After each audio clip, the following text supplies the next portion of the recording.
रेत पर उकेरी दास्तान, आसमान में उड़ती चीलों की आवाज, दूर कहीं चरती गायों की घंटियां और हवा में घुली मिट्टी की सौंधी महकट, सब कुछ किसी भूले हुए सपने की तरह लौट रहा था।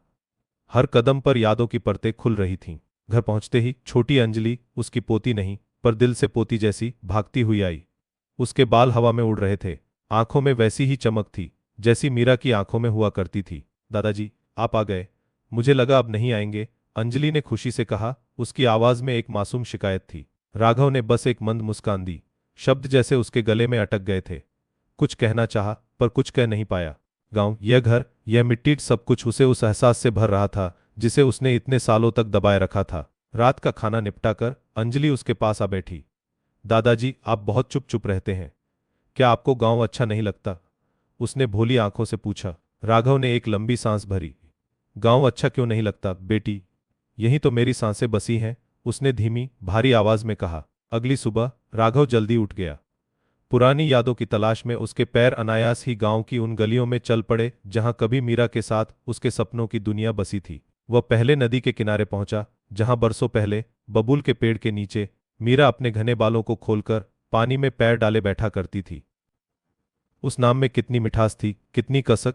उसकी हंसी किसी चिड़िया के गीत जैसी थी और उसकी आंखें सावन की घटा जैसी गहरी। राघव को याद आया, एक बार उसने मीरा को एक छोटी सी गुड़िया बनाकर दी थी जिसे उसने नीम की टहनी से तराशा था। मीरा इतनी खुश हुई थी कि उसके गालों पर डिंपल पड़ गए थे। राघव, यह गुड़िया मेरी सहेली बनेगी, उसने कहा था। उसकी आवाज में वह मासूमियत थी जो दुनिया की कड़वाहट से कोसों दूर थी। लेकिन दुनिया की कड़वाहट कहाँ किसी को बख्शती है, खासकर तब जब एक लड़के की आंखों में सपने हों और उसके हाथ खाली हों। उन दिनों राघव के पिता ने उसे शहर जाने के लिए मजबूर किया था। गांव में क्या रखा है राघव, बड़े सपने देखने वालों के लिए यहां बस मिट्टी है और भूख। शहर की चकाचौंध में उसने खुद को खो दिया। खूब मेहनत की, नाम कमाया, पैसा भी, पर उस चकाचौंध के पीछे एक खालीपन हमेशा साथ रहा। अंजलि एक दिन फिर उसके पास आई, अपने हाथों में कुछ पुरानी तस्वीरें लिए। दादाजी, ये कौन है? उसने एक धुंधली तस्वीर दिखाते हुए पूछा, जिसमें एक युवा लड़का और लड़की एक नीम के पेड़ के नीचे खड़े थे। राघव के हाथों में कंपन हुई। यह तस्वीर उसने कभी नहीं देखी थी। नीम का पेड़, वह तो उनका पसंदीदा पेड़ था। और वो लड़की, मीरा, तो बहुत पुरानी बात है बेटी, उसने अटक अटक कर कहा। उसकी आंखें नम हो गईं। अंजलि ने देखा कि उसके दादाजी की आंखों में पानी है। उसने धीरे से उनका हाथ थामा। दादाजी, क्या आप उस लड़की को प्यार करते थे?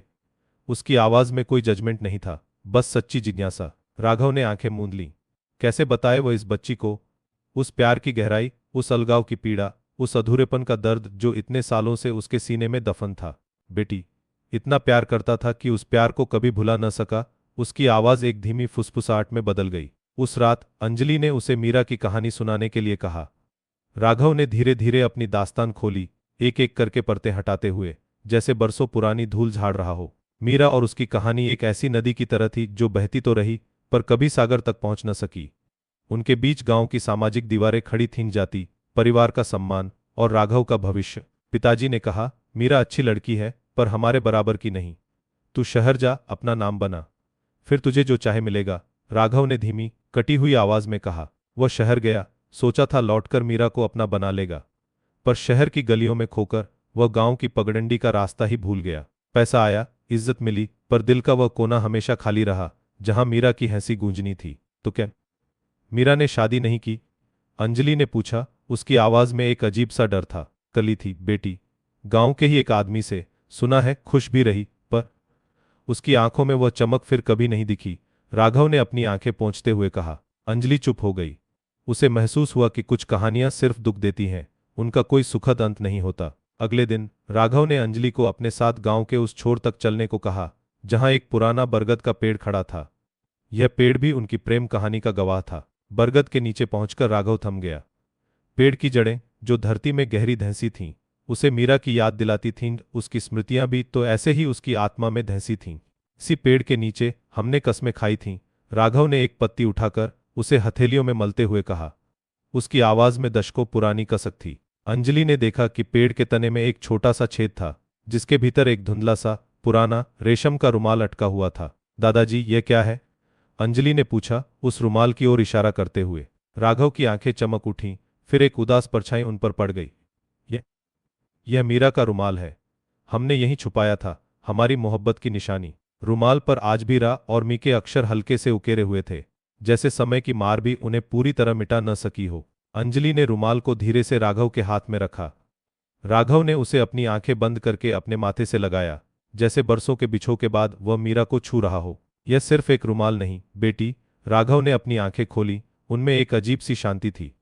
यह हमारी अधूरी कहानी है, फिर पर उकेरी दास्तान, जो हवा के हर झोंके के साथ मिटती रही, पर जिसकी छाप दिल पर हमेशा रही।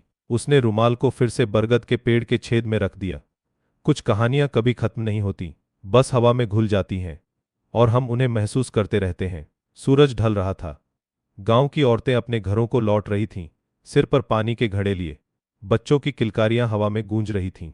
राघव ने अंजलि की ओर देखा। उसकी आंखों में अब कोई तूफान नहीं था, बस एक शांत ठहराव। उसने एक गहरी सांस ली, जैसे बरसों बाद आज उसने अपनी आत्मा को आजाद किया हो। शायद यह अंत नहीं था, बल्कि एक नई शुरुआत थी, अपनी दास्तान को स्वीकार करने की और अपने भीतर की शांति खोजने की। रेत पर उकेरी दास्तान अब उसके दिल की गहराई में स्थायी हो चुकी थी। आपको यह कहानी कैसी लगी, हमें कमेंट्स में बताएं और चैनल को सब्सक्राइब करना न भूलें।